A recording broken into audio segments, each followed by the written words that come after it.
So good morning, everyone. My name is Kerry, and I'm going to be talking to you this morning about our volunteering programme over the last year, over the pandemic. So my presentation is titled "No Fieldwork, No Problem," because we did have to just change and flux and adjust to the changing situation that we found ourselves in. The two images on the front screen here are incredibly important to our project because they're some of the only images, the only photographs we've been able to take over this last year. So obviously we haven't been able to do any face-to-face activity, so they've become like hen's teeth, like gold dust. So that's why they're on the front, because they're some of the only ones that we have. I also, as you go through the presentation, I do like photographs, so there's a lot of photographs in there, and I do like putting them on jaunty angles, so I do apologise if people get irritated by that, but I quite like it, so I'm going to continue to do it. What this presentation is not, it's not a look through the whole of WallCAP over the last year and looking at all of our activities. So if you're expecting cross sections of trenches and things like that, this is not the presentation for you. This is about people. So that was just to tell you what it isn't. But what it is a look back over this year and to look at how we've adjusted to the pandemic and how we've sort of just had to evolve over the last year. I'm conscious that in the audience today we've got a mixture of some of our WallCAP volunteers, we've got partner organisations, we've even got somebody from the UK Commission for UNESCO. Welcome, Matt. So there's a real mix in the audience, so you might find some things you already know, some things that might be new. Okay, so before I launch into what WallCAP's been doing, I wanted to really start big. Oh, sorry, that didn't work. Excuse me a second. So yeah, I wanted to sort of set the scene and start big. So I make no apologies for this looking like quite a boring slide. There are no photographs as promised, but I think this is one of the most important slides on here because it really does set the scene for why we do what we do. The operational guidelines for the World Heritage Convention are a set of underpinning guidelines for all World Heritage sites. It's the sort of Bible behind why they were set up, and it's almost like a contract of things that we will do. And the important thing there is to say that the cultural and natural heritage is among the priceless and irreplaceable assets, not only of each nation, but of humanity as a whole. So this is about people. Yes, it's about conservation, but it's about getting people involved in World Heritage in a way that's meaningful and beneficial to them. And so this is why I like what I do, because I take this big picture, we can then drill down, such as WallCAP, drill down into projects, do stuff on the ground, and then later in the presentation I'll pull back out and we'll look at how that sort of all fits together. And hopefully as we go through the presentation, by setting this scene early, you'll see why I absolutely love what I do, because it involves people and because it's important, really important globally, and it's meaningful for people. So we've started big, we'll go down to what we're doing at WallCAP. This map was an original map when we set up the programme. It's had to change over the last year, but it just gives an overview of the wall-wide nature of our programme and across the different strands that we're working. So one of the strands is looking at heritage at risk, so addressing pressing conservation concerns. So this is looking at sites on the heritage at risk register across the entire of the wall. And working with volunteers, community groups to undertake research, to undertake survey work, to do excavations, to better understand the sites and to hopefully fix them if we can. If we could get some sites off the heritage at risk registers, that would be an absolute win for our project. The second one is about stone sourcing and dispersal, so looking at where all the stone came from to build the wall, how it was worked, how it was transported, and finally where it's ended up, because clearly it's not still all in situ. So having volunteers trained in how to sort of look for, identify stone and identify it in current buildings like cathedrals, farm buildings, that kind of thing. And thirdly, and this is the bit that where myself and Marianne, the volunteer support officer, come in, it's about working with local people and volunteers to address all of those the two previous key themes. So the project is funded by the lottery, and again this is just a slide to show that they're interested in people as well, so this is good. So they're obviously interested in heritage, but they're very much about getting people to get involved in their heritage, celebrate it, learn about it, help protect it for the future. So from From March last year, obviously the world changed, and at that point we had a whole programme of fieldwork, we had a programme of face-to-face interaction, training, stone carving events, all sorts of things that we were going to do with volunteers, and almost overnight it obviously all changed. All face-to-face activity was suspended. We were all sent home to work from home. Our final meeting before leaving the office was a bullet point list of things to do across the 3-week closure, which was what we were expecting at that time. And here we are, a year on. It's the 1st of March, a year on, so we're still working from home. And also a major challenge we faced, because we're a partnership project working with all the partners along the wall, obviously funded by the lottery, but what a lot of our partners faced furlough. They had to suspend a lot of their activities. They had to close a lot of their sites. And if one organisation gets impacted like that along the wall, we all feel it. We're all kind of like a family. So there was an impact on our WallCAP activity, and also our volunteers, because we know that our volunteers volunteer with other organisations along the wall as well. So there was, like I said, major changes. Also at that time, in the WallCAP team, there are 8 of us, and at that time we were down to 6. So we didn't have Jane, our archaeologist, and we didn't have Catherine, our project support officer. So it was kind of came back to Marianne and I to sort of keep things like the website going and the volunteering activity going over the next few months, until Jane and Catherine came into post in September. So we had one big question, which was, how on earth were we going to keep volunteers engaged and enthused with the WallCAP project, given that we had no face-to-face activity, which was what that was our major kind of selling point, if you like, as a project. We always did things together outdoors, and we couldn't do that. So we thought quickly, and we thought, well, what have we got to our in our arsenal straight away? And so what we did is we set up a social media photo campaign. So I'll show you the handles for all of the social media links later. But we've got Facebook, Twitter and Instagram. So we thought, well, people are sat at home, it's lockdown, they'll be missing the outdoors. So we had this campaign to bring the outdoors indoors. And this was encouraging our volunteers and followers to share pictures, photographs of the wall that are sat in their archives on their computers. We all know that we don't print photographs anymore, so we have rafts and rafts of them in our online folders. So we encourage people to dig back through those and start posting them each week over a 3-month period against a particular theme. And we just came up with these themes, really.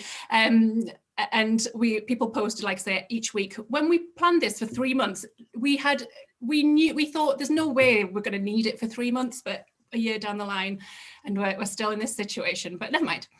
So just to pull out some of the themes, some of my favourites, I really like the From Dusk Till Dawn, which was sort of nighttime imagery. So people were posting nice images across the wall.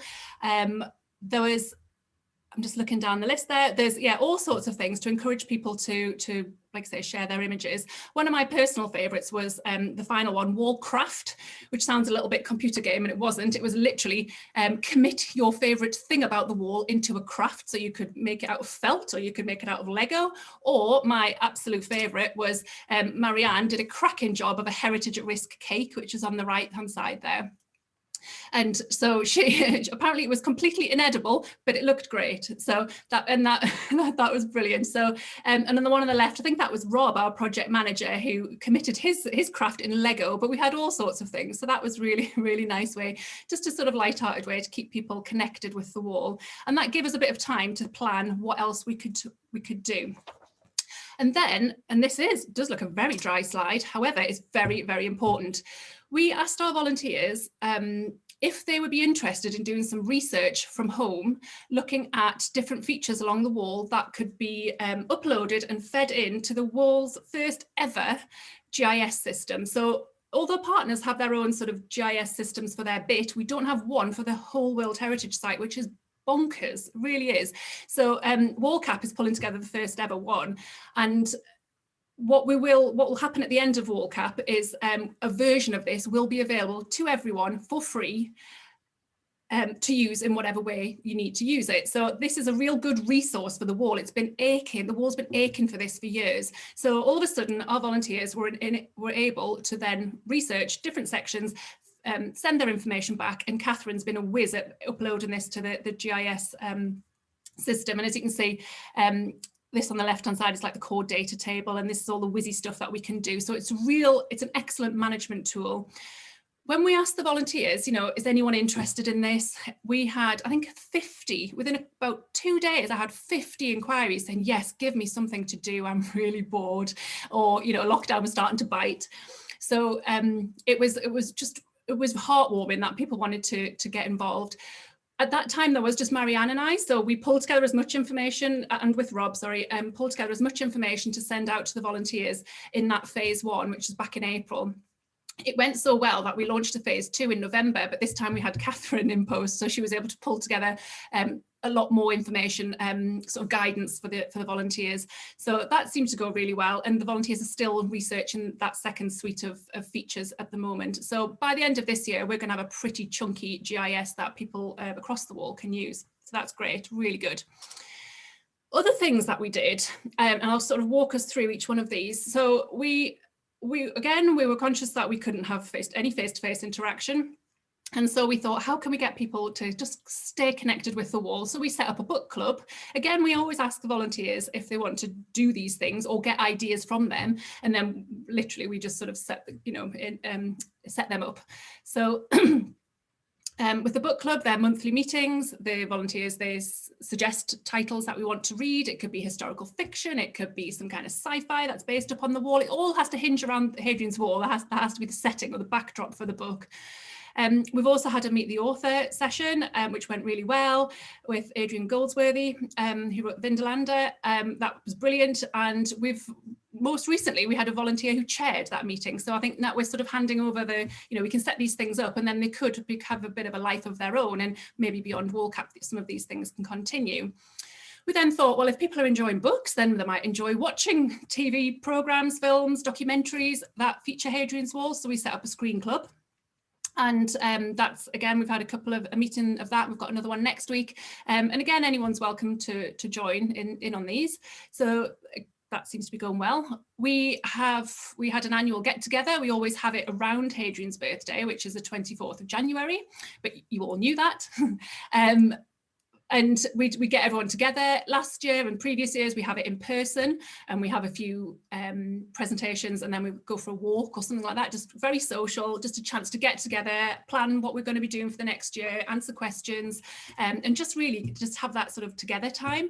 Obviously, we couldn't do it in the same way this year, so we had it online, similar kind of setup, and it seemed to go well. So that's a nice chance just to get everybody together. Our annual volunteer satisfaction questionnaire is something that we push out every autumn. So we've had a sort of season of fieldwork, if you like, and it's a chance to check in with our volunteers to see just how they're feeling. Are they satisfied with the volunteering offer that they've had over that year, with the support, the training?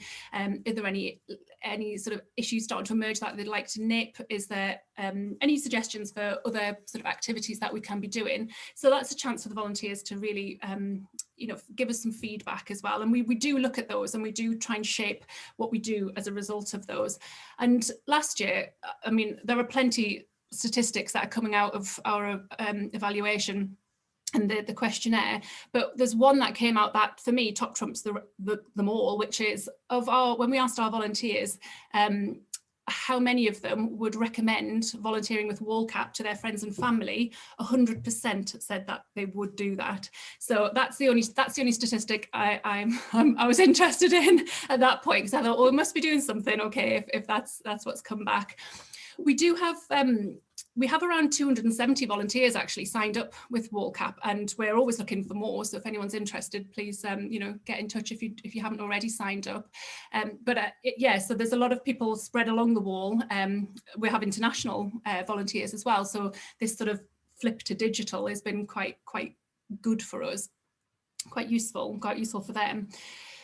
Evaluation, we have an external evaluation team who, again, we've been working with them really closely over last year, particularly when it was just Marianne and I, because we wanted to just keep checking that what we were doing was appropriate and people wanted it, and it was, pitched right in terms of the type of tasks that we've been setting the volunteers, like with the GIS research. And so we worked really closely with them over last summer, and again, they'll be producing end of year 2 evaluation report for us soon. So WallCAP is coming to an end December this year, so we're in the final year now, just to sort of flag that up. But evaluation for us is really important, and we built that into the project right from day one because we needed to benchmark where we were and then look at our progress. There's no point just starting at the end and looking back saying, wasn't it brilliant? How do you know? You don't know where you started. So we've built that in all the way through. And something else that we have, so the Volunteer Advisory Team, or VAT, if you want to shorten it, but it's a VAT that we all like. We have a very small team, quality over quantity on this one. And these are people in our volunteer team who have expressed an interest in getting a little bit more involved in the sort of almost like the behind the scenes, if you like, in the how WallCAP is run. So it's given the volunteer team,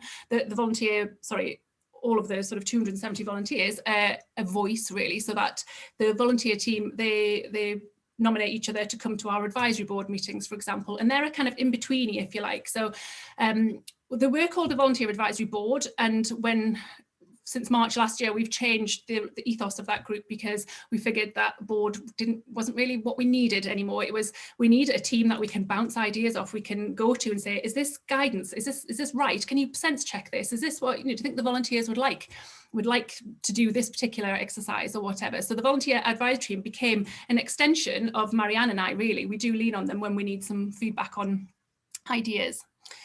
And another thing that we've brought in, and this is before Christmas we brought this in, which was a sort of tea break session. So again, these are monthly events, and we suite all of these. So the book club, screen club, the tea break, and our volunteer training that I'll come on to, we suite them over the month so that there should be a touch point every week. That's how we've tried to work it. So these tea break sessions happen on the first Wednesday of the month, and it is purely social. So again, we didn't know how it would go. We just said between 10 and 11 on a Wednesday morning, first Wednesday of the month, we, the team, the staff team, will be on if you want to check in and just say hello. And there is no agenda for those meetings. We put them in because we figured that some of our volunteers might be feeling isolated because of the lockdowns, or they might be isolating, in which case they might not see many other people. And it was just really a chance to, like I say, a chance to chat and just, when you're on, we found that with the digital offer, with putting training and things online, it's very much, you sign up, you do the training, you log off. So having that sort of chat around the coffee, around the kettle kind of chats, we were missing those. So that's why the tea breaks were brought in. And they've been really well attended. I'm quite surprised. And we sort of had a few ideas of, conversations that we could have on our back pocket. And one of the ones we had before Christmas was to come up with a wall-related playlist, for example. So we've got a whole suite. If we did want to do the Hadrian's Wall, the musical, as we talked about on Saturday, we've got the playlist, don't worry, it'll be absolutely fine. And then something else that came out of the January one. So on the first Wednesday of January, we had a tea break, and we discussed, wouldn't it be nice to maybe do a sort of, I don't know, like a virtual walking challenge or something? We were conscious that we were back in lockdown and people were taking their daily exercise. The weather wasn't great, and morale, I think, across most people, across the world perhaps, was pretty low then. So we discussed the idea of a virtual walking challenge, and the volunteers seemed very keen on that. So by the end of Wednesday, we launched our virtual walking challenge to start the following Monday. The idea being that we would collectively amass our miles, kilometres or steps, and we would do the conversion, and try and walk the entire of the frontiers of the Roman Empire. So our plan between the first sort of week of January through to Hadrian's birthday, that first 2 weeks would be to walk Hadrian's Wall and the Antonine Wall by Hadrian's birthday, and then we'd move on to the German Limes and finish it off in the last 2 weeks. That didn't quite go to plan because it would appear that our volunteers love walking and running. So we found that by the time the end of the month came, we'd smashed the target before Hadrian's birthday. They'd walked Hadrian's Wall, they'd walked the Antonine Wall, they'd even got into Germany, into the Limes. So we decided, let's just carry on. So if you can see on here, we've got Hadrian's Wall, we walked that one, and Antonine Wall. Then we did jump this bit only because we wanted to start on the Limes. And then we just carried on. And over that 4 weeks, we got all the way to Constantinople. So yeah, that was an incredible feat. And that down there it says 3,500 kilometers. It's just incredible. I can't believe we managed to do that. So next time we need a bigger challenge. Somebody suggested we walk to the center of the earth, but that was Ian, our geologist, and his concept of time and distance is possibly different to ours. But so yeah, that was incredible. It was really nice to do that, and it just brought everyone together. I think we were all working together to get to an end point, and it was nice. Every Friday we would send our steps to Marianne and to Catherine, and they would we had hashtag Footfall Friday. So by Friday afternoon we'd have a launch of all the sites we'd passed on the way. So Catherine was brilliant at researching where we would have gone past and using it as content really for our social media. So you knew where you'd walked past, and it meant that we could point out some of our sites and partners and you know, some of the features along the way, obviously with a sort of Roman theme. So that have a look back through our social media if you want to see that. It was a lovely challenge, but you know, we definitely need a longer distance next time because we just volunteers completely smashed it. We one of the things we did quite early, well, in midsummer, was to ask our volunteers about flipping our training program online. We had to pivot to digital, but there was no other way. We'd had all these other sort of activities for the volunteers to do, but we were missing the training. We weren't able to deliver that. So we spoke to the volunteers to see if they would be keen on moving it online, and generally yes. And we also asked which platform people would like to use, and Zoom came out as the top one. So that was great for us because everyone had been using Zoom. So so we did that. So since I think November, December time, we've been running these sessions on the left there. We've had guest speakers in, we've done it in-house. We've had, I'm looking down the list there, down in the stone sorting and dispersal side of things, Ian's been writing a monthly blog, which has been going in our volunteer newsletter, and also a mystery rock competition. So if you like getting up close and personal with rocks and trying to decide where it's from and where you might find it along Hadrian's Wall, then that's the competition for you. He's also been producing online guides about the SSD, the stone sorting and dispersal element of the programme, again for volunteers. So we've all been beavering away behind the scenes, because what we want is to obviously keep our volunteers engaged. We want to keep them enthused as we go through this period of time until we can get back out face to face again. And also when that time does come, we want to be able to be ready. We're on it. You know, everyone's well trained up and fired up, and we can just get on and deliver, because as I said, this project finishes at the end of December. So we've got a lot to squeeze in over the next sort of, you know, 10 months or so. That said, we've gone back to the funder to look at sort of what can we do over this last year, because obviously we've lost pretty much a year of field work, as Rob alluded to on Saturday at the launch. So the lottery are very keen that we work to budget and to time. So that means we have to finish at the end of December. So we need to cut our cloth accordingly. We need to reduce the number of sites that we do work on and be a little bit, you know, savvy about how we do that. And I'll come on to that in a moment. And in terms of support for our volunteers, we have a website, which is where you've all been through to get to sign up for today. We've revamped our volunteer portal. So this is where all our volunteers have a page on the portal, and they can pick and choose which sessions they want to come to. There's loads of there's loads of reading and resources, that's the word, on there for them to look at. And it's just, you know, everything is in one place for them. And it helps us manage the sort of training programs and things like that, because we just put everything through Eventbrite and put the links onto the portal. So it's a good sort of efficient tool for us, Marianne and I, to use. We have our monthly newsletter. Again, if as a volunteer you get the newsletter, which covers, you know, all the updates and what's upcoming and that kind of thing. So again, we're just trying to keep that communication going with the volunteers, because obviously we're not seeing anybody. And then social media, these are our handles. If anyone hasn't already followed them and wants to, then they're there for Facebook, Twitter and Instagram. And you can probably see this after the presentation as well, it'll be available. And something else that we've been doing, so that's how we've been working directly with our volunteers and flipping to digital and trying to keep people engaged as we go through these lockdowns.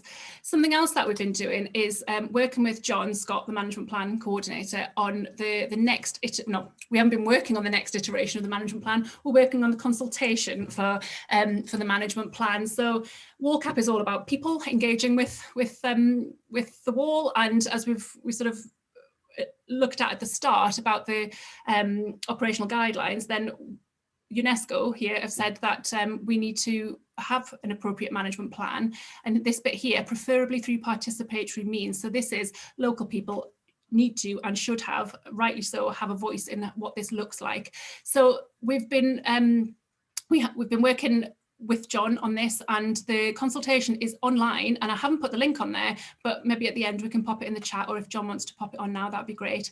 But our the consultation for the new iteration of the management plan is live until the 8th of March, so you've got until next Monday. So I'd very much encourage you to go on there and have a look, and if you come to John's session on Wednesday, he'll be talking more about that process and about, you know, how to get involved and what the key kind of objectives and issues and things are for this next iteration of the plan. So we'd really encourage you to come to John's session on Wednesday and hear a bit more about it. Going back to what we've been doing at WallCAP and what we will be doing going forward. So again, if you were there on Saturday, Rob was saying about there's 4 different sort of scenarios, and we've been doing this for months now.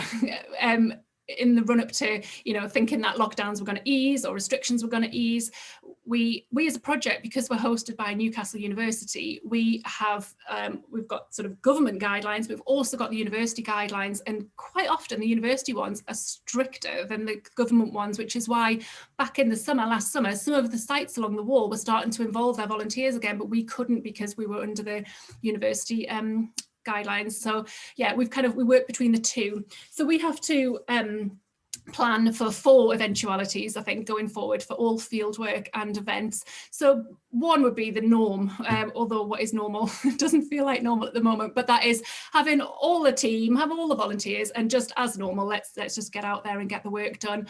Second one is looking at having a sort of restricted version of that. So we'd have to have a limited number of volunteers for social distancing and things like that. And then third is the high restricted one, which is where if we absolutely just need to get some work done and we can't involve volunteers, we have a duty of care.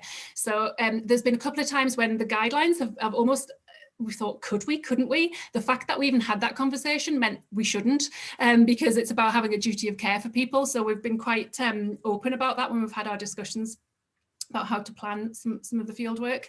And finally, sort of digital delivery. If we absolutely can't have any face-to-face interaction, then we stick to digital. So everything that we're planning going forward in terms of some of the fieldwork sites, and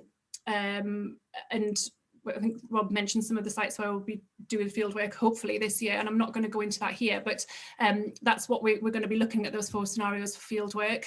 Other activity, we have exhibitions, so we are working with the Great North Museum and the Tully House Museum to revamp their existing Roman exhibitions, and again we've had volunteers helping us sort of workshops to advise and get ideas on what that could look like. We've also got, really exciting, we're going to have a co-curated exhibition at the Sill this summer called Stories in Stone. So this is an outlet for the SSD, the stone sourcing and dispersal strand of the programme. And what I'd like to do is have a sort of volunteer engagement programme running alongside that exhibition when it opens up. We've got some apps that are coming, some buildings apps. There's all sorts of, hopefully Catherine will update in the next presentation later this afternoon. And we'd like to launch an archive research project for our volunteers. And again, we've not told them yet, or we've not mentioned it to them yet. So we'll, hold back on that just for now until we've got a bit more of an idea. But what we've learned, something that as a team we've learned this year, is that all of a sudden, I think, archaeology, heritage, the university even, is really going to, we've got this opportunity now to involve new audiences, because we're not just in a trench and, we're not just digging in a trench, and it's quite selective that there's only certain people who want to do that, because inevitably it'll rain or something like that, or it's a 3-mile hike to get to the trench. So not everybody wants to do that. And I think this year has really forced us to think about how other audiences could get involved. So we have a brilliant, I think now, a really good, strong digital offer. We've got all of our training that we've been doing. We've got home-based volunteering people can do. We've been forced into this new way of working. And so this is really a plea that if you're sat now watching thinking, actually, I belong to a group, maybe we can get involved in this. Or it could be a group who is not sort of traditionally involved in heritage, if you like. So it could be, I don't know, cancer survivors group or something that, you know, where they just want something to do, just, you know, see some nice pictures for being outdoors and an opportunity to kind of connect with something that maybe was not relevant or didn't feel like it was relevant to them at the time. But we have quite a strong online presence and offer now. So if you do have a group, then that would be really, really pleased to hear from you, because we are starting to modernise, I guess, how we offer volunteering, and because we've had to, because we couldn't rely on just fieldwork as we had traditionally. And just to flag this new audiences, can I just draw attention to this photograph on the bottom right, because this is a very, very rare picture. It is Marianne and I in a trench. Now, we are not archaeologists, we're not historians, we kind of don't really do Romans because we do the living, we do living people, but this is us two actually enjoying ourselves in a trench. So if we can do it, we're pretty sure that we can have new audiences involved as well. So in terms of how, like, okay, so we've been doing all this work, but who do we tell? What have we learned? And where does it sort of sit? So I'm starting to kind of pull back out now. We've looked at WallCAP and looked at what we've been doing on a sort of on the ground level, but this is sort of pull back out a little bit. There exists rather a Hadrian's Wall volunteer coordinator network. So any of the partner organisations who work with volunteers or community groups, we have a sort of peer support group, if you like. And last year we had a meeting and we've had various email sort of conversations, because again, we're like one family. And when we have volunteers with us, they're probably volunteering with the National Trust and English Heritage and Vindolanda Trust. And so we know that the way we treat our volunteers is really important, and we need to be harmonious in how we do that. And one thing that we said last year when this all started was that we need to work together here and really do like be honest and open. And there's been times when, you know, we've had just a phone call just to check in that everyone's okay, because we as volunteer managers and volunteer coordinators, we do give a lot of energy out, because we want to make sure that our teams that we work with are like say engaged and buoyant and enthused, but that does take something out of us sometimes. So it's been really nice to have that peer support along the wall. I've really valued that, and also when it comes to looking at how we reintroduce volunteers under government restrictions and things like that, it's been really useful to say, well, did you see this? And well, maybe if we pull this together, and oh, can I borrow that document? Because rather than reinventing the wheel, we'll all just work together. So that's been great. We've really pulled together. I think Hadrian's Wall is really special when it comes to partnership working. So the coordinator network's been really useful. Because we sit in the university have this aspiration to be a really strong civic university. They want to do engagement really well, so we sort of sit in the Engage and Learn forum, and that's again, it's peer support within the university that helps underpin a lot of sort of some of the things that we do with WallCAP, because we want to make sure that we're doing it for people, but we're also doing it for good, strong research reasons as well. So that's where that forum comes in. World Heritage UK. So they're sort of a lobbying body for all of the World Heritage sites in the UK. And again, that feels like a family. So there's regional and national meetings there where WallCAP we've been, and we've talked about what we're doing, for example, with our volunteers, but more generally just how World Heritage sites are surviving across the pandemic. So that's been a real sort of tower of support as well. And then finally on that list is the UK National Commission for UNESCO. And we're delighted that Matt is with us from UK Commission, because Matt invited us to write a case study for their website in last summer, because he seemed quite liked our sort of GIS project that the volunteers were doing, the research to feed into the GIS. So there is a case study on that website. And again, you can see how we're getting global again. We've kind of inflated again in terms of where we're the audience for WallCAP.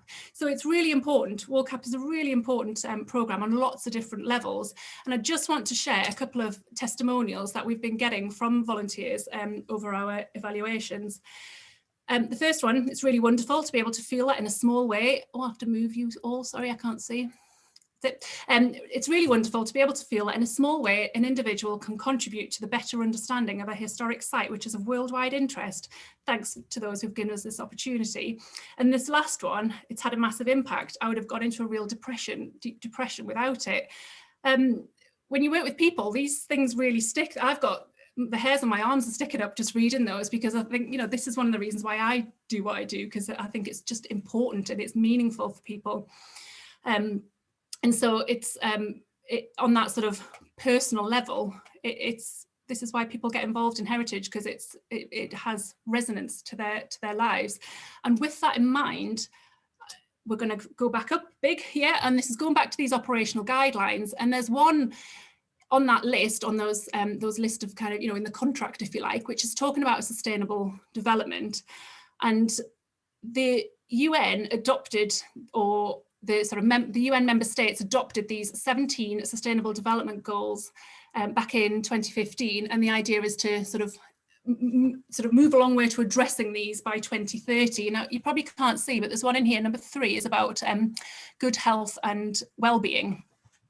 And World Heritage Sites have a role to play in well-being, and this is one of my real interests. It's like, how do you demonstrate that for one? And this goes back to what we were talking about on Saturday at the launch as well, about not having the data to sort of support this. How do you know that people feel good about getting involved in World Heritage Sites? What does it mean if they do feel good about it? And how do you, like I said, demonstrate the impact of that? The best way I can demonstrate it is with these pictures, because if you look closely, everybody's smiling, and I think that's a good thing for well-being. But it's again, it's not quantified, and it's how do we do that? So I think, yeah, my interest going forward is how can we move towards demonstrating this idea of World Heritage is good for well-being. So just to finish almost, I'd like to finish on this, which is the UNESCO Constitution, which does say that since wars begin in the minds of men, it's in the minds of men that the defences of peace must be constructed. So this is about people again. World Heritage has a role to play in promoting peace. Yes, it's about conservation, but it's about people, humanity, sharing this asset and seeing the value in this asset and getting involved in it and being passionate about it and celebrating it. And if through programmes like WallCAP we can do that, then that is brilliant. You know, that's amazing, and that's why I do what I do, because I think it's just fascinating that people can get so inspired by heritage. So that's why I want to finish with UNESCO. I think this is why we do it. It's about people, it's about peace, and it's about collective responsibility and celebration of World Heritage. And that's where these local projects such as WallCAP can really help deliver that. Now, finally, I just want to, I'm sorry, I keep moving you all, that's it. The more astute of you will notice that that silhouette spells WallCAP. But I just wanted to take this opportunity really to finish on, to say 2 thank yous. And one is to Marianne, because for those of you who know, Marianne, volunteer support officer on this project, and between us, we've worked really hard over the last year, I think. And I just want to say a personal thank you to Marianne, because she knows that she's just amazing in what she does, her attention to detail and just keeping things going on a personal level as well. It's been tough for both, I think, over this year, and I think I just wanted to really acknowledge that. And my second thank you is to our volunteers. And it really is a personal thank you. I hope that your volunteering with us, particularly over this last year, has contributed to your well-being. I really hope that it's enriched and made these sort of lockdown periods just that little bit easier. You've had something to kind of do, or something worthwhile to get involved with. And I say that because your passion, your enthusiasm, your sort of willingness to just adapt with us as a project has absolutely positively contributed to mine. So thank you very much. And any questions? We'll open the floor for some questions now. Thank you.